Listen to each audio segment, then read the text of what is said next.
Great to have with us at halftime as our guest, Jamie Ferguson, who is the AD, and you wear so many different caps. I don't know which one to use today, but we're going to start with AD there at Bayside Academy.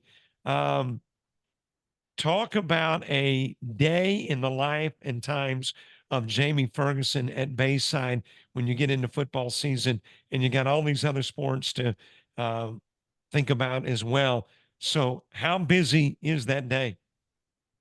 Um, well, it can get busy. It really can. I can't complain though because I really do enjoy my job.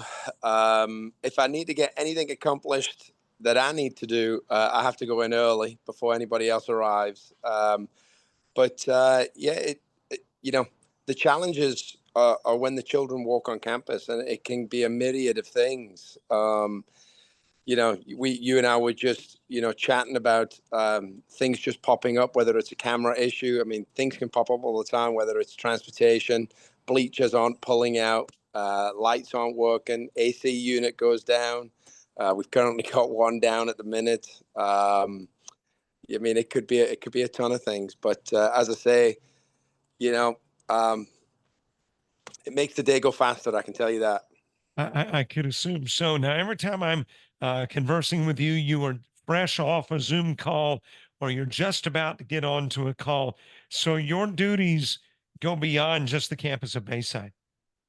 Yeah, we try and team up. We try and stay in communication with other private schools, and we've had some great conversations here recently about what does it look like.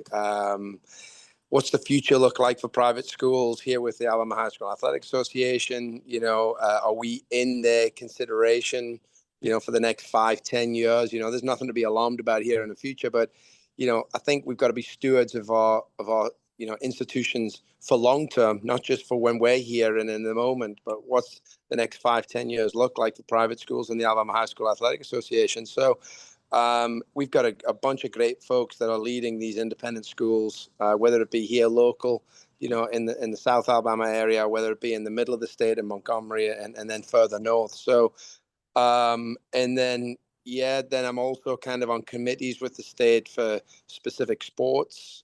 So yeah, it's the calendar can get quite clogged up.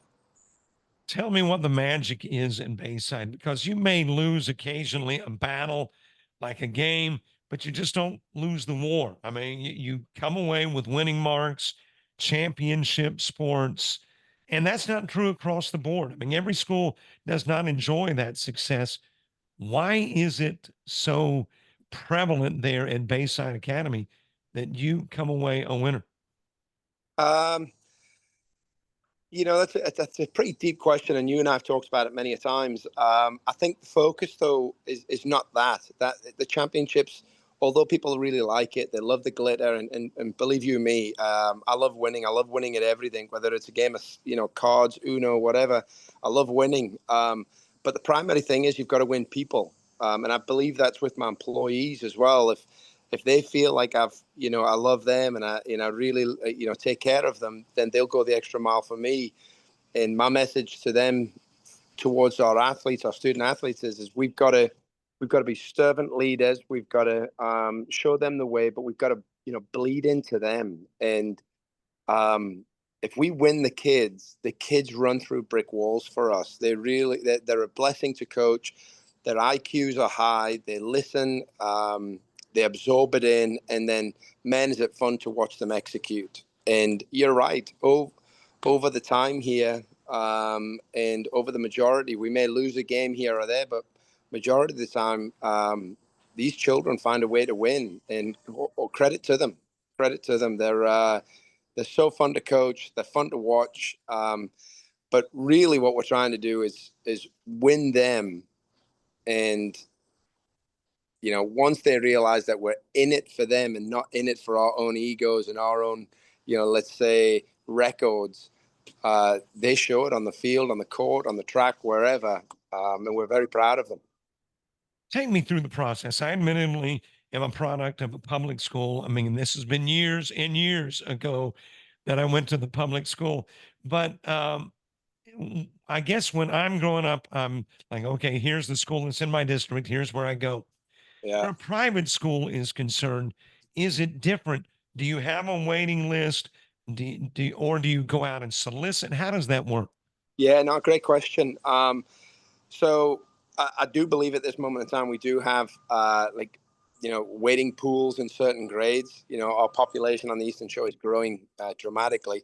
Um, no, we don't go out and solicit. One of the best ways to attract people to your school is kind of a magnetic kind of a magnetic draw. Like they see, man, I like what's happening over there. I want to be a part of that. And we're very fortunate academically. We're a powerhouse. Our teachers do an amazing job in the classroom. I mean, all of our graduates are a testament to that. I mean, that's one of the things I really enjoy doing is I stay in touch with our graduates. Whether we have coffee regularly, we go out to dinner, and it's amazing to see what they've accomplished after their years at Bayside. And with our athletic programs, that's just kind of the icing on the top. I mean, all the majority of our students, they go on to become very successful in life. And athletics was just part of teaching them how to persevere, and learn the traits to be successful in life. And so when you have successful athletic programs, people just want to be a part of it. So the school itself is it's very attractive to the community, and hopefully we can continue that so that people want to be a part of Bayside. One last question before I let you go. We cannot leave a conversation with Jamie Ferguson without talking about soccer. So, how does the soccer season look this year for Bayside? Well, it looks a whole lot better than we did in this past spring. I knew for some time now that we were going to have a dip. We had some really, really strong years, and some really strong grades come through for, about 10 years, and I knew at some point it was going to, and it happened this past year. We played really well.